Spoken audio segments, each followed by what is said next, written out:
ശക്തമായി തുടരുന്ന മഴയെ തുടർന്ന് ഇടുക്കി ഡാമിലെ ജലനിരപ്പ് 2347 അടിയായി ഉയർന്നു. കഴിഞ്ഞ വർഷം ഇതേ സമയം ഉണ്ടായിരുന്നതിനേക്കാൾ 31 അടി കൂടുതലാണ് ഇപ്പോഴത്തെ ജലനിരപ്പ്.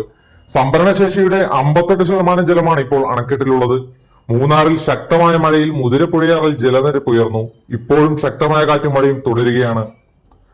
ഇടുക്കി ജില്ലയിൽ രാത്രി തുടങ്ങിയ മഴ രാവിലെ കൂടുതൽ ശക്തമായി തന്നെ തുടർന്നു. വൃഷ്ടി പ്രദേശങ്ങളിൽ മഴ കനത്തതോടെ അണക്കെട്ടുകളിലേക്കുള്ള നീരൊഴുക്ക് കൂടി. ഗ്യാപ്പ് റോഡിൽ വീണ്ടും മലയിടിച്ചിലുണ്ടായി. കഴിഞ്ഞ തവണ മലയിടിഞ്ഞതിന് സമീപമാണ് വീണ്ടും മണ്ണിടിച്ചിലുണ്ടായത്. ഇതുമൂലം മൂന്നാർ പെരിയവരയിൽ താൽക്കാലിക പാലത്തിലൂടെയുള്ള ഗതാഗതം നിരോധിച്ചിരിക്കുകയാണ്. കല്ലാർകുട്ടി, പാമ്പ്ള, മലങ്കര അണക്കെട്ടുകൾ തുറന്നതോടെ എറണാകുളം ജില്ലയിൽ നദികളിൽ ജലനിരപ്പ് ഉയർന്നു. ഇതോടെ ആലുവ, ശിവരാത്രി മണപ്പുറത്തും സമീപ പ്രദേശങ്ങളിലും വെള്ളം കയറി. പെരിയാറിന്റെയും മൂവാറ്റുപുഴയാറിന്റെയും ഇരുകരകളിലുമുള്ളവർ ജാഗ്രത പാലിക്കണമെന്ന് ജില്ലാ ഭരണകൂടം അറിയിച്ചു. പെരിയാറിൽ കോതമംഗലത്ത് ജലനിരപ്പ് അപകടരേഖയ്ക്ക് മുകളിലെത്തിയ നിലയിലാണ്. മലപ്പുറം, നിലമ്പൂർ മേഖലയിൽ നിരവധിയിടങ്ങളിൽ കനത്ത മഴ പെയ്തുകൊണ്ടിരിക്കുകയാണ്. നദികളെല്ലാം കരകവിഞ്ഞൊഴുകുന്നു. ശക്തമായ കാറ്റിലും മഴയിലും മരങ്ങൾ കടപുഴകി വീണ് ഗതാഗതം തടസ്സപ്പെട്ട നിലയിലുമാണ്. ജില്ലയിൽ ദുരിതാശ്വാസ ക്യാമ്പുകൾ പ്രവർത്തനം ആരംഭിച്ചു. നിരവധി കുടുംബങ്ങളെ മാറ്റിപ്പാർപ്പിച്ചു.